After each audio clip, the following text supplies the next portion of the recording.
என்ன பண்ணுறேன்னு யோசிக்கிறீங்களா? நம்ம இந்தியாவுக்கும் பாகிஸ்தானுக்கும் இடையில போர் நடந்ததில் சீஸ்ஃபயர் கூட பண்ணோம்ல. அந்த போர் மட்டும் தீவிரம் அடைஞ்சிருந்துச்சு அப்படின்னா நம்ம இந்த மாதிரி டீ குடிக்கிற நிலைமை கூட உருவாயிருக்கலாம். இதை நான் ஒன்றும் சும்மா கற்பனையாக சொல்லலை.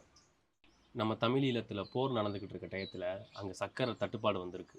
அப்போல்லாம் அங்கே இருக்க நம்ம தமிழ் மக்கள் இந்த மாதிரி சர்க்கரையை உள்ளங்கையில் கொஞ்சோண்டு எடுத்து வச்சுக்கிட்டு அதை நுனி நாக்கால் இந்த மாதிரி தொட்டு அப்புறம் அப்படியே டீ குடிச்சிருக்காங்க. ஒரு போர் எந்த அளவுக்கு மக்களோட அடிப்படை வாழ்க்கையில் மாற்றத்தையும் பாதிப்பையும் ஏற்படுத்தும் அப்படிங்கிறதுக்கு இது ஒரு சின்ன உதாரணம். இலட்சியத்தால் ஒன்றுபட்டு உறுதி பூண்ட மக்களே வரலாற்றை படைப்பார்கள்.